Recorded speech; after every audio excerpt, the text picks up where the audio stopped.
Yes ready. 110 शब्द प्रति minute start. अगर हमारे देश में बड़े बड़े फार्म होते तो यह कल्पना की जा सकती है, भले ही आप इससे सहमत न हो, कि उनका कार्य संचालन दक्षता से होता और उत्पादन भी बहुत बढ़ सकता और साथ ही साथ आधुनिक तौर तरीकों का विस्तार हो सकता। भारत की मूल समस्या यह है कि यहाँ जोत की भूमि छोटी है और टुकड़ों में बटी है। साधारण तौर पर मैं कहूँ कि यह 1, 2 या 3 एकड़ है। इतनी छोटी जोत की भूमियों से हमारे किसान केवल अपना काम भर चला सकते हैं, लेकिन आधुनिक तौर तरीकों को अपनाने में बहुत कम प्रगति करेंगे।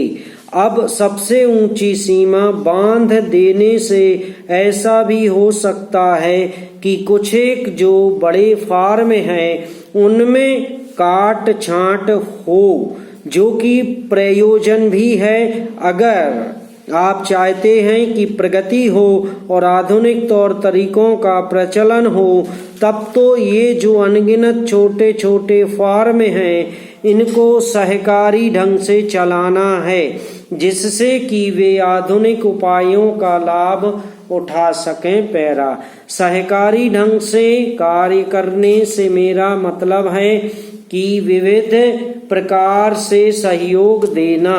हम सोचते हैं कि पहला कदम सहकार होना चाहिए और कर्ज के अलावा अन्य कई प्रकार से भी सहायता की जा सकती है, जैसे वस्तुओं को खरीदना और बेचना, बीज, खाद तथा इसी प्रकार की वस्तुओं को दिलाना। दूसरा कदम है धीरे धीरे बीच वाले आदमी को हटा देना। फिर दूसरी स्थिति आती है जिसको मिलजुल कर खेती करना कहते हैं, यद्यपि उसमें भूमि पर अधिकार बना रहता है। इस प्रकार का हमारा दृष्टिकोण है जिससे अधिक सीमा की समस्या को सहकारों से अधिक जोड़ा जा सके, नहीं तो उत्पादन गिर जाने का खतरा है। यह एक जटिल समस्या है जिस पर मनन हो रहा है। सहकार से मेरा मतलब एक गांव के सहकार से है और ज्यादा से ज्यादा 2-3 गांवों का सहकार भी हो सकता है, यदि वे निकट से संबंधित हैं। लेकिन हमारी सरकार की ओर से 4 सितंबर को जो जवाब दिया गया उससे भी मुझे निराशा होती है। हमारी ओर से कहा गया कि यद्यपि पहले हम वहां पर असैनिक अधिकारी भेज दिया करते थे, लेकिन इस साल हमने असैनिक अधिकारी भी नहीं भेजे। पैरा उपाध्यक्ष महोदय, 1963 का वित्त अधिनियम सदन के सामने पेश है। इस बिल पर मुझे बोलने के लिए आपने समय दिया, इसके लिए मैं आपका आभारी हूँ। इस बिल का एक विशेष महत्व इसलिए भी है कि यह संकट काल में पेश हुआ है।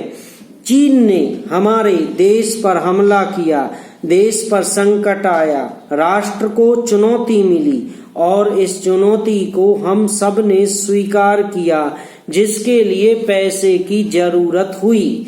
इसको वित्त मंत्री ने बड़ी कुशलता से देश के अंदर और देश के बाहर से जुटाया। इस बिल का महत्व इसलिए भी है कि हमारी पंचवर्षीय योजना के मध्य में ही यह बिल आया है।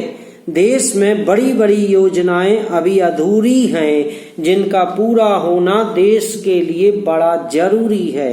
इसके लिए भी बहुत बड़ी धनराशि चाहिए।